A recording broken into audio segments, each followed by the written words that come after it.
It is okay to fail, to normalize failure. And it is in our failures that we learn and we really grow. Diets invariably fail. We know the statistics on that. It's probably 98% of the time. And once that happens, does the person ask themselves, was it the diet that failed? Because they like to place blame. Did I fail? All right. Or was it the strategy that failed? So in the work that I do, I go with it's the strategy that failed. You are not a failure. One of my jobs is to help people identify feelings of being a failure and then move on from there. Like, it's okay. That's how we learn. You're the only one who can decide what's going to work and what isn't for you. Are you obediently following something, or are you embracing something? Because if you're embracing something, then you can keep going. If you're just following along, sorry, you're going to resist, you're going to rebel, and you're going to quit. Life flows like an endless ocean of stories. We often miss these precious tales as we rush through our days, too consumed by daily struggles to notice the poetry swirling around us. Yet within these stories lie the keys to our past, sparks for our creativity, and fresh winds to fill our sails. I am Abhra, a writer based in Melbourne, in quest of those stories with diverse voices that tell them from every corner of the world. Welcome to Stories and Stanza. Hi, Kristen. Welcome to Stories and Stanza. How are you doing today? I'm doing great, thank you. I'm Glad to be looking here. I'm looking forward to have you on my show. And it's called Stories and Stanza because it is my love for poetry, and it's a place for inspiring stories and real life stories, etc. And we will be talking in a section called Fail With Me, which is what I told you about, that it reflects a journey of my life where I found things to be very difficult. And then when I started, turning things around, I decided to open up about my challenges. And instead of sounding very preachy, I wanted to give the idea that it is okay to fail, to normalize failure. And it is in our failures that we learn and we really grow. So that is just a little bit of context for what this particular series is about. And for our audience, could you briefly introduce yourself? Sure. I'm Kristen Carter. Excuse me, I'm an exercise physiologist, which means I studied the human body's response to exercise and what works and what doesn't. And that includes nutrition and metabolism and aging and neurology, all those things. So I have done that and gotten a ton of certifications as well, in coaching nutrition, in being a health coach, lifestyle coach, golf fitness coach, and and, and things like that. And I've worked, because of my degree and my certifications, I've had a chance to work with people in all kinds of settings and trying to do all kinds of things to lose weight and exercise. So I've been part of weight loss groups, leading weight loss groups and exercise groups. And so I've been doing this for 30 years. And at the end, I have written a couple of books I can talk about later. But the point is, I've heard a lot of failures and a lot of frustration over the years. And I actually wrote these books to help people with that concept of failure to not let it stop you, to take a look at it instead. And there are so many upsides to doing that. So anyway, that's the kind of long story there of who I am. Wonderful. And I'll start with a little bit of my personal journey that in this health space, I mean, I tried losing weight twice and it didn't work. And I had no idea what I was doing wrong. Okay. And I think we are surrounded by so much of misinformation, biases, and things like that. It is very important to understand what works for our body, and which is why I am really thankful to um, hearing your experience. And it is not just theoretical knowledge, and you have been practicing this for a long time. So I'm really looking forward to hearing from you that what are our challenges and how we can sort of make a difference. And of course, know about your books. Okay. So, yeah, so in this space, I definitely have failed and I have learned to be better uh, with time. So, thank you once again for joining us today. So, let us start with understanding some of the challenges, according to you, what you have seen in your experience, what is holding us back into this fitness and wellness journey. Okay. Well, I'll start with your own experience with trying to lose weight and dieting, and so many other people that I've seen trying to do that. Often the question is, so diets invariably fail. We know the statistics on that. It's probably 98% of the time. And once that happens, does the person ask themselves, was it the diet that failed? Because they like to place blame. Did I fail? All right. Or was it the strategy that failed? So in the work that I do, I go with, it's the strategy that failed. You are not a failure. Everybody screws up, particularly with dieting. It's no good trying to blame the diet, because you blame the diet, then you think, well, you're just going to try another one because that one didn't work. And then you'll see if that one works, and that doesn't work either. And I would also say, in terms of failure, that you may be trying another diet, already kind of knowing that you have failed before. And so you're already starting behind the 8 ball with that concept. Okay, so you're just going to try something else that failed before.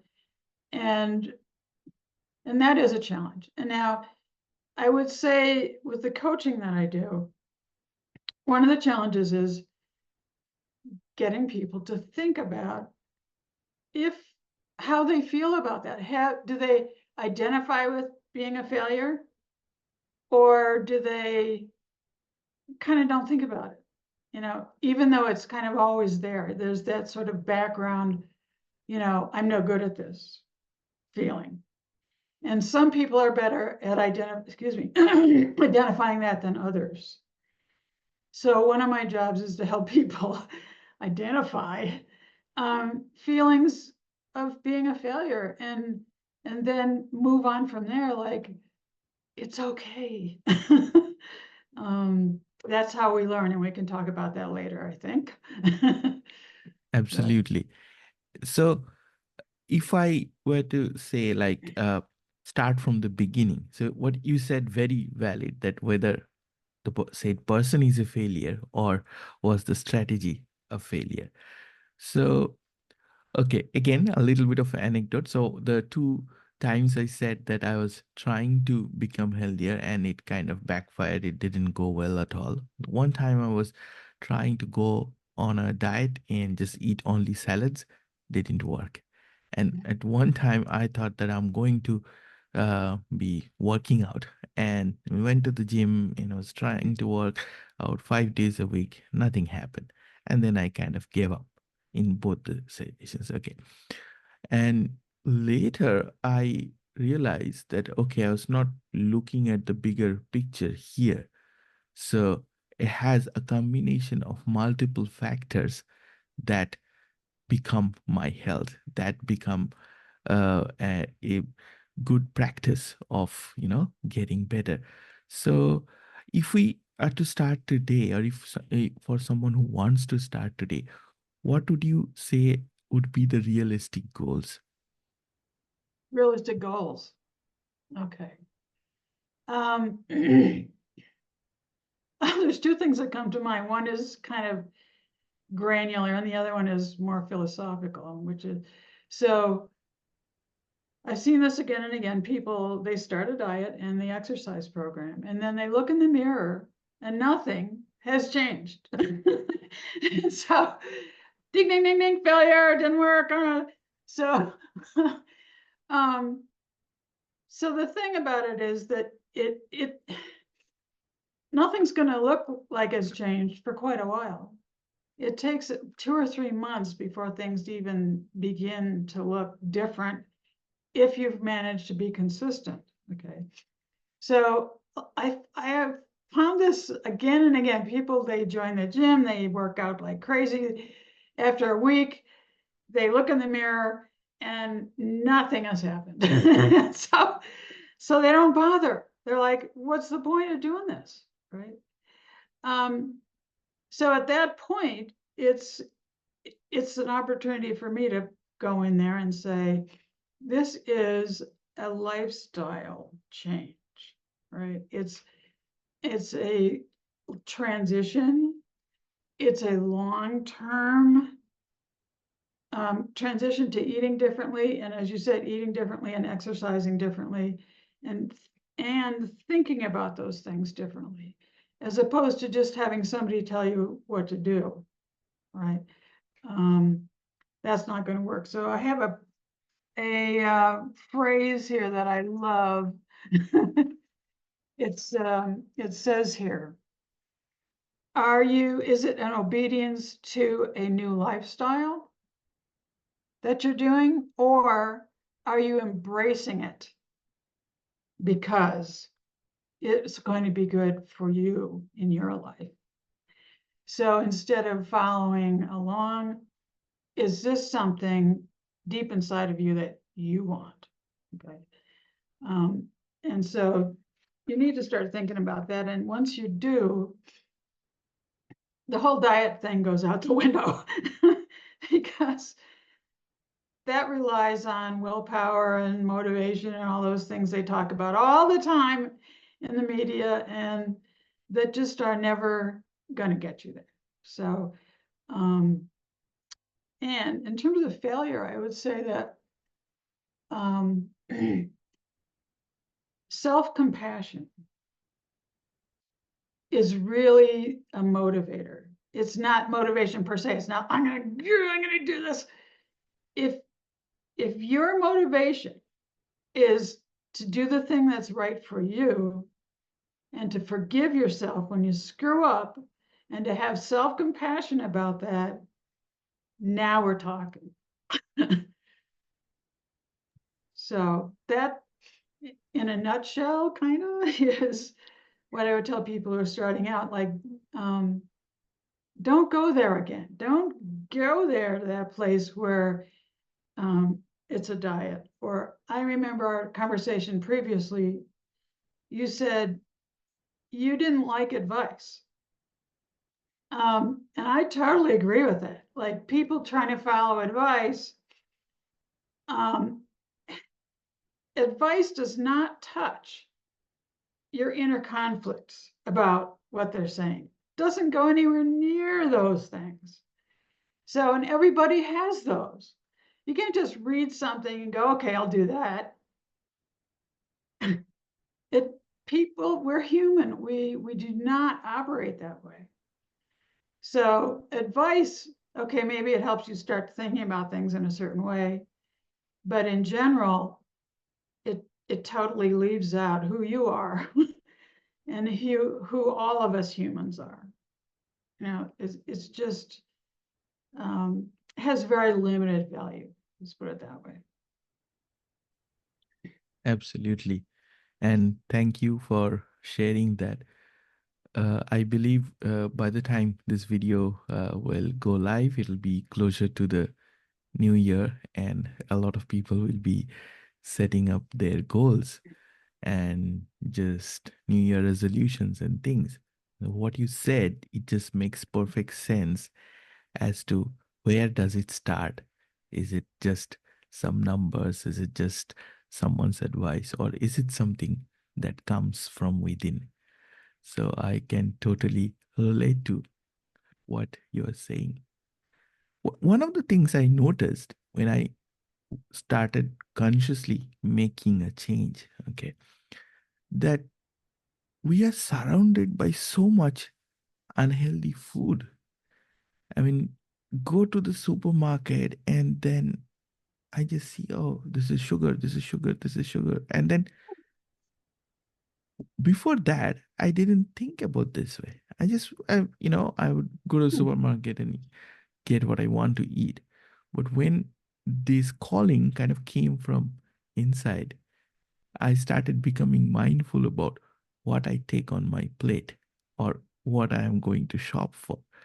And then I realized that we are uh, surrounded by so much unhealthy food. And then there is so much of marketing and there is so much of commercialization around the whole thing of weight loss. And then there are all these bad foods and things. And we fall into the trap of emotional eating. And as an as a coach here, can I ask you to debunk some of the myths that are kind of surrounding us, that are holding us back? And I think I read this somewhere that we are constantly attracted by all this marketing and packaging, and then we get drawn towards this, but without realizing what we are doing to our body. Well, that's right. I like to get people on the warpath against processed foods and all those things in the bright packages, and it's not easy. I mean, we because we are recording this before the holidays, but I'm mindful of the kind of eating we do in social situations. And it may be that the people we hang out with are consuming all those things. And it's fun, whatever. You go out and you have pizza and beer and chips and it'll still be still football season. And what you see on TV is, it's almost like you're supposed to be sitting there with your pizza and your crackers and stuff. And it seems normal, but those kinds of things, when you learn a little bit about what goes on in your body when you eat those things, not anything good.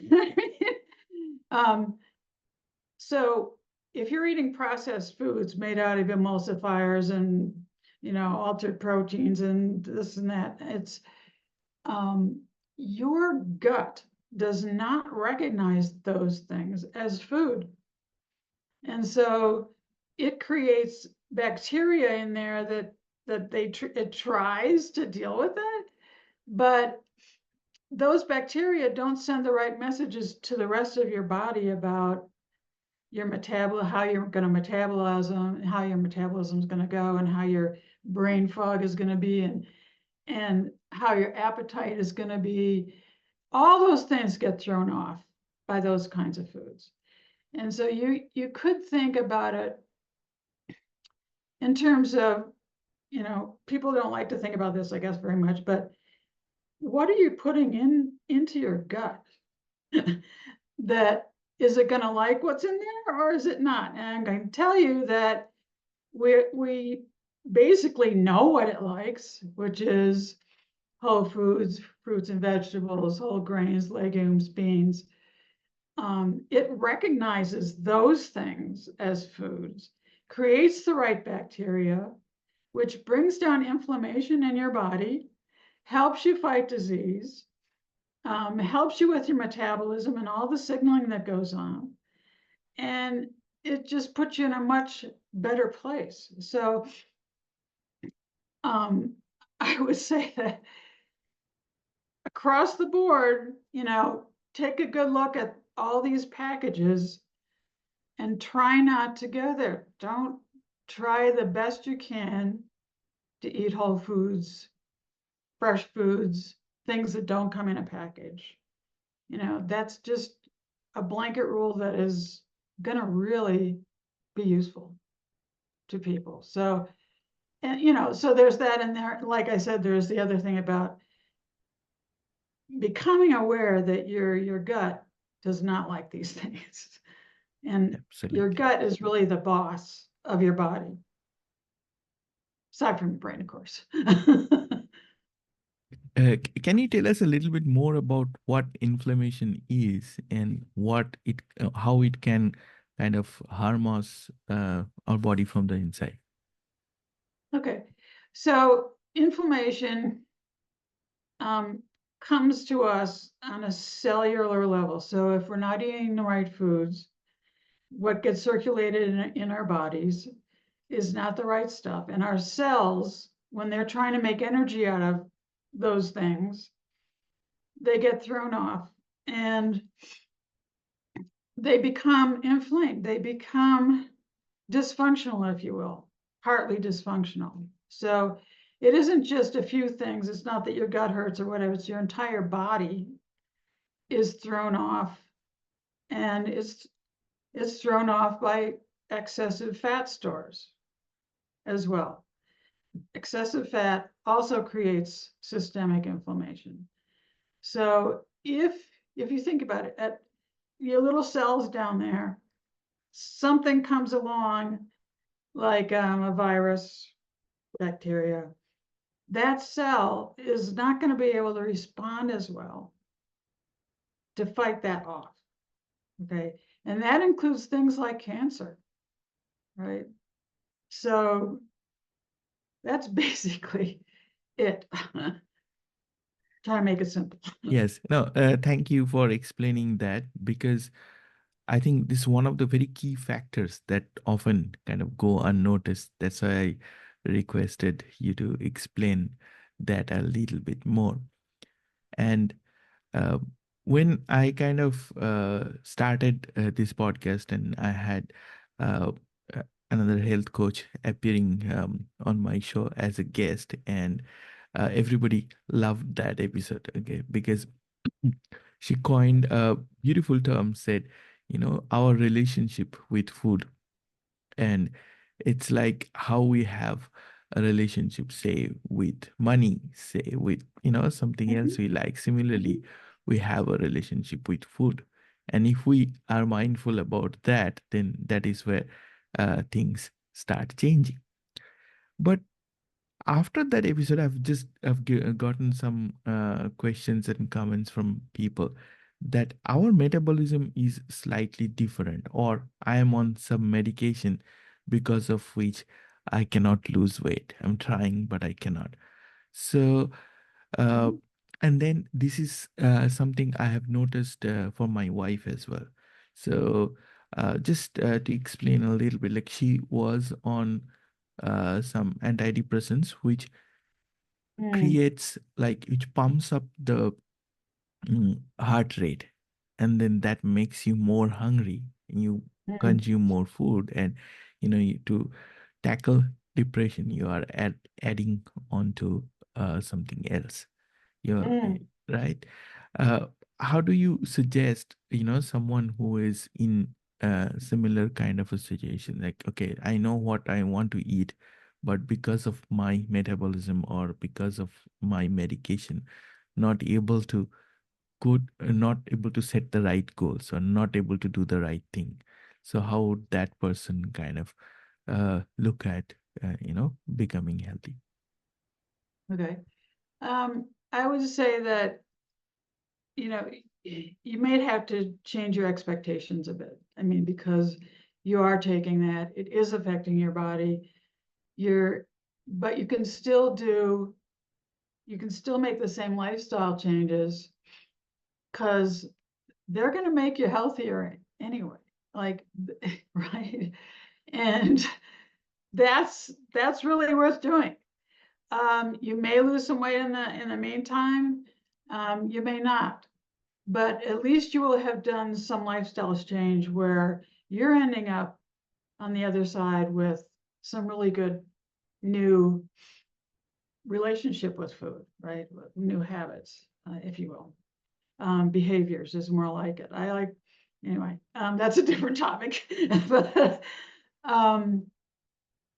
so there's that. And the other thing is that once you lose weight, okay, even without medications or without complications or whatever, you have to eat less to maintain than you think you're going to have to, because you're going to have to eat less in general, because they show that your metabolism does slow down maybe 20% when you've lost some weight, and you can't therefore go back to eating the amounts that you were and expect to maintain your weight.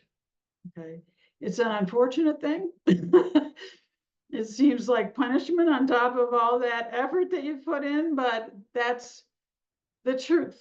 Okay, so two of those things. And there are other things, genetics, that they're discovering more and more genes that affects, we're talking about gut again, that affect your gut, in that there's one in particular, they call it the fat gene, where your gut uses more calories in the food that you give it than somebody else does. Like, there's fiber and there's things, you obviously don't digest every single little thing that you eat. But if you have that one gene, your body can take more calories out of what you're eating and lay down more fat. And that's just highly unfortunate for that person. But, it again, if the expectations are a bit lower, you may not know you have that. Of course, it may be difficult to find somebody who's going to test that for you. And probably insurance doesn't pay for that. But again, the lifestyle change to health, and also they keep showing again and again, if you lose 5%, just 5% of your body weight, it contributes greatly to better health. So again, lowering your expectations a bit and being proud of yourself, right? Not taking that as a failure. But be proud of yourself that you've done that and you figured out how to maintain it. And that's huge. That's really is. It's a big accomplishment. Thank you. I'll go back to something we have already discussed. So about setting goals. So as a coach, would you suggest that someone goes, to set like realistic goals, they go by numbers, or they outline a strategy and then they follow it instead of worrying for the numbers? What Okay. works best in your view? I'm a little biased towards strategy, you might say, but I know there are some people who respond well to numbers. They're the ones who like to wear the watches or the heart monitors, tracking their sleep, getting Fitbit and putting in, logging all the stuff that they eat. And that works for some people. A lot of people get tired of it and they fall off, and then everything goes away. So that's kind of another reason why I prefer strategies, not numbers. Strategies speak to skill building, problem solving, long-term commitment, long-term planning. So that, that's kind of a whole different space to be in. Um, so that's where I'm coming from. No, I can totally relate to this because I know that there are a lot of recommendations saying, oh, you have to measure this, you have to see what you're eating, you have to see what you're burning. But that process itself, it can stress someone out. Like it definitely will stress someone Oh yeah. like me out that, oh, if I have to eat that, okay, well, I'm having 1 cup or 2 cup. But if I go with the general idea that, okay, this is what I am trying to change, and I'll give a very interesting example. And so I grew up with rice, like Mhm. rice as a staple food, and that's a very Indian thing to do, like to have rice in lunch as well as in dinner. There are different variants of rice that can be had as a breakfast item as well. Okay, Mhm. so for the longest time I was used to having rice, and not it didn't create any problem. But the moment the lifestyle became more sedentary, then I didn't Mhm. realize that I was not burning out all that pure energy, and then I was accumulating fat. Then at some stage, I had to do a little bit of calculation that, okay, this is what I'm eating, but this I'm not burning this amount out. So to lose weight, I'll have to burn that out before I, maintain my portion. So that is, I guess, only one stage I was mindful about the calculations and things, but and it has helped me greatly. It has helped me, as you just said, I think 5% of the body weight, right? And Mhm. so I was like, I had a few surgeries last year, and because of that I couldn't work out or walk, and I became very and put on a lot of extra weight.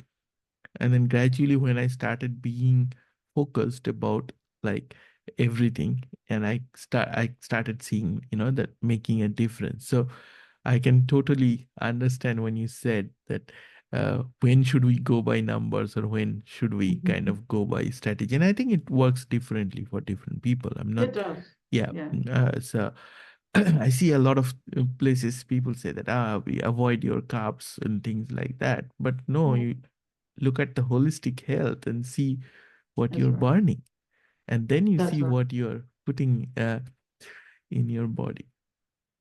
Well, I will say that many diet plans or doctors or nutritionists will have you sit down and make a log of what you're eating um, right in the beginning, maybe for a week or 5 days, just like you said, to bring awareness to what's going on. Because research has shown that people really underestimate what they eat and they overestimate how much they exercise. So you get people to put it down, it's a pain, I got to do that for several days and really be honest. But sometimes you can really find out a lot about what you've been doing, where the kind of bleeding is, if you will, what, oh, I have these snacks in the afternoon I hadn't really thought about, that kind of thing. So it is useful, I think, especially in the beginning. I like to use it sometimes, depending on the person. So yes. And I want to bring up something interesting and funny as well, in a way, that I went to see my dietitian earlier this year, and I said that, what sort of snack should I be eating? What should I be snacking on, and things like that? What if I'm hungry, at midnight? And then she asked me a very interesting question, that why would you be hungry in the midnight? So does your body actually need that? And have you not like eaten a proper meal that evening? You have to ask these questions yourself. Mhm. And I think that made a big, big difference to me, that I could completely cut down the unhealthy snacking that I was, Mhm. used to. Mhm. And as an expert, I want to ask you this, that where does this come from, that, we do not need the food in per se for our body, but we are drawn towards this. What is the psychology behind it, and is there a way to stop it? Oh boy. Well, that's a real hard one. It really is. And that frustrates a lot of people. The group that I'm with has done research on that, and it says emotional eating is number one in terms of frustration with people. The second one is lack of planning. But so back to emotions and craving. So it's clearly not just am I hungry or am I not hungry? We have learned how to eat from day one in our lives, right? There's so many things we've learned from our parents, our family, our culture, and the media and all those places. Now we have all that coming in at us, and it's so easy to just go, well, I just need a Snickers right now, or to fall into what I've seen the ad for Snickers, which says, oh, I'm feeling terrible, I gotta, and then they eat the Snickers and everything's great. So those, let's see, where was I going with this?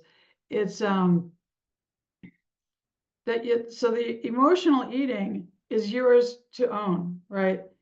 Nobody, unfortunately, can tell you where that's coming from for you. But I can guarantee you that every person has something like that. Like more, some more than others, but everybody has an emotional response to food.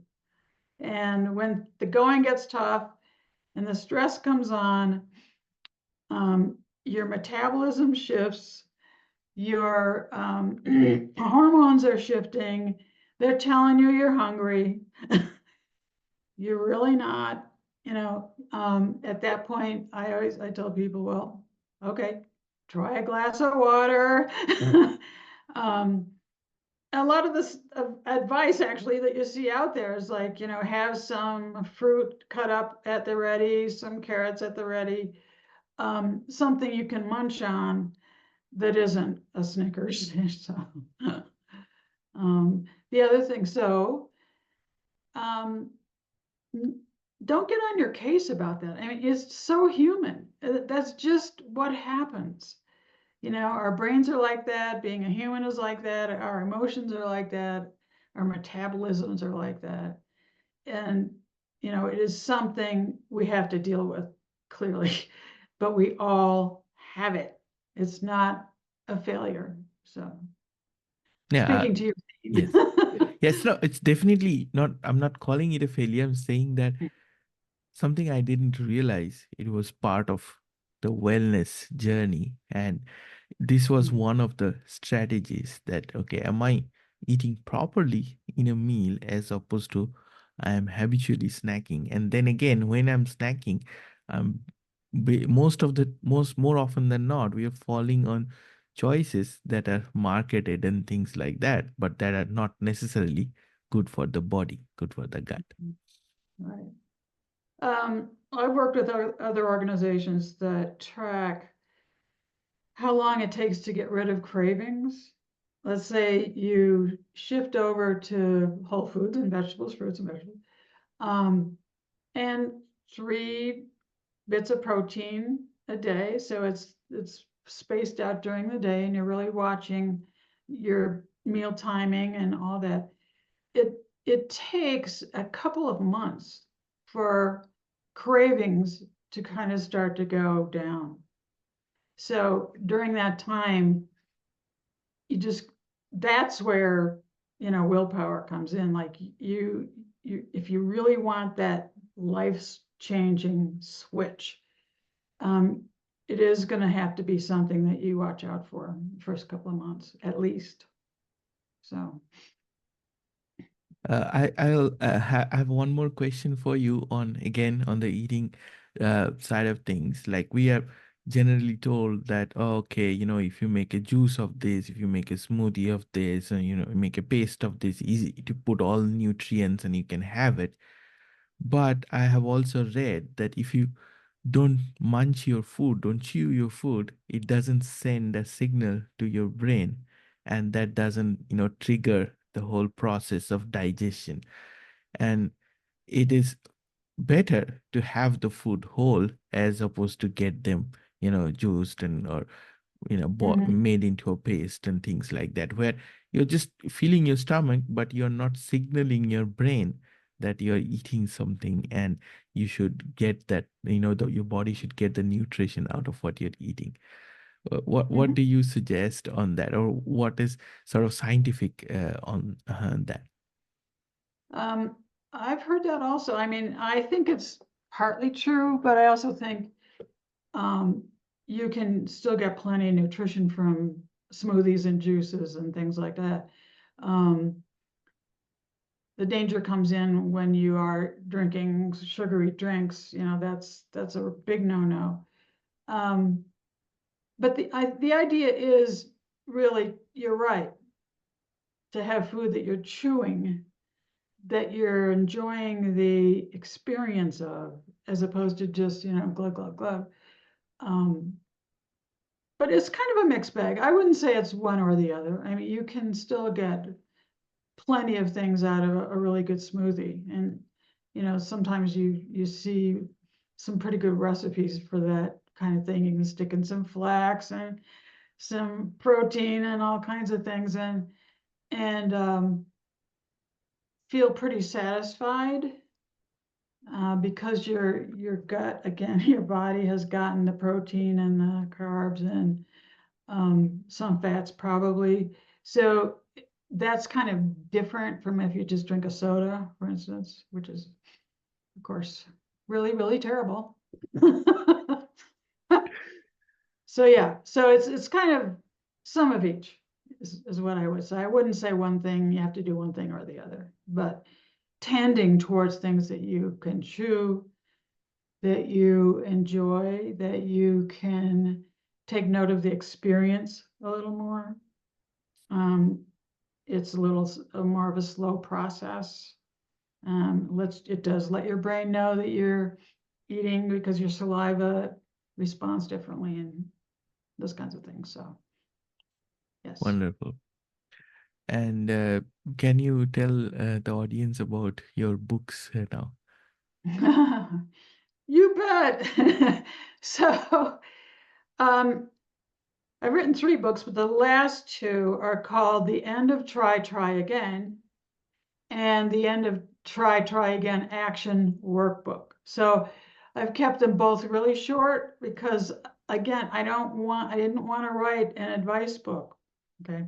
I wanted to write a strategy book. So it goes back to helping people figure out what their relationship is with food, where did it come from, um, what they can do to change it, what's blocking them, um, and and what are we looking for, actually. We're not looking for no carbs. We're looking for balanced meal, and I always say Mediterranean diet because, and that's in there too. There's a cheat sheet about a Mediterranean diet and things to look for and how to do it. And so it's a gradual shift over to that style of eating. It's not a diet, it's a style of eating. And then the action workbook actually breaks it down week by week, or every 2 weeks, you're given something to work on that's small, right? That starts you off on the change. And so the change happens in a certain order, but you are the one who decides what you're going to do with that, around that certain change. So, for instance, the first one is like learn to eat slowly. So you do that and you time it, and you add a minute, and then you add 2 minutes, and then you add 3, and then that helps you kind of pay more attention to what you're eating and how fast you're eating. I mean, I know personally, side story here, I know that personally I catch myself, I'm still chewing, but I'm reaching for the next bite already. Right? haven't even swallowed that one. So I think I'm probably not alone there. So there's that. But then it moves on to awareness of how much protein you're getting. And then how, what sort of vegetables do you like that you're apt to, substitute or, and so you substitute, what fruit do you like? And are you willing to substitute for chips at lunch, for instance, and that kind of thing. So, but you're the one who decides that, and then you practice that and practice it again. And then the next time you add another piece to it and you just keep going like that. So that, let's see, I think it's in 18 weeks. Or, if it takes you 2 weeks to really settle in with something, fine, then that takes longer, but that, you're not going anywhere. So, anyway, that's the second book really lays it out and tells you how to make the switch over and leaves the choices to you as an individual, because you're the only one who can decide what's going to work and what isn't for you. And if something doesn't work, you can try something else, like that. So that was the purpose there with those two books. And now I'm offering some coaching to go along, because I'm thinking, people who have done the books or while they are doing the books may want some question answered or some extra help, or like you said, well, wait a minute, I've got this humongous craving for chocolate. What am I supposed to do? That kind of thing. So, yeah. No, thank you for explaining that. And I will, of course, get the book links from you and I will put them in the episode description. So anyone listening to the conversation, they can get the books, they can follow the routine that you have outlined. And you mentioned about coaching. So if someone wants to work with you, how do they reach out to you? Okay. I have a website. It's called designforfitness.com. It's all one word, Design for Fitness. And on there, it explains about, I have like 3 different types of coaching. It explains that you can also reach out to me for a phone call, free phone call. We'll be glad to talk to you about your concerns or questions or anything like that. And so that's on there as well. Easy to find and get in touch. Wonderful. And I know we have talked about a lot of things, but to wrap up today's discussion, would you like to summarize anything for the audience? Yes. I would say that one phrase I had was, are you obediently following something, or are you embracing something? Because if you're embracing something, then you can keep going. If you're just following along, sorry, you're going to resist, you're going to rebel, and you're going to quit. So the idea is keep it small, keep the changes small, but keep moving forward. So. Thank you so much for sharing such important thoughts and insights into the wellness journey. And in the Fail With Me series, it has been my sincere attempt to bring in like authentic stories there and tell people that it is okay to fail sometimes, but we can always be mindful about where we failed and we can find a strategy that would work for us. So it was your voice was a beautiful addition to the series. Thank you once again for taking the time to talk to Stories and Stanza today. And anyone following this interview, please read her books. They'll be in the episode description, and I'll put your website as well if they want to work with you. Thank you once again. Great, thank you.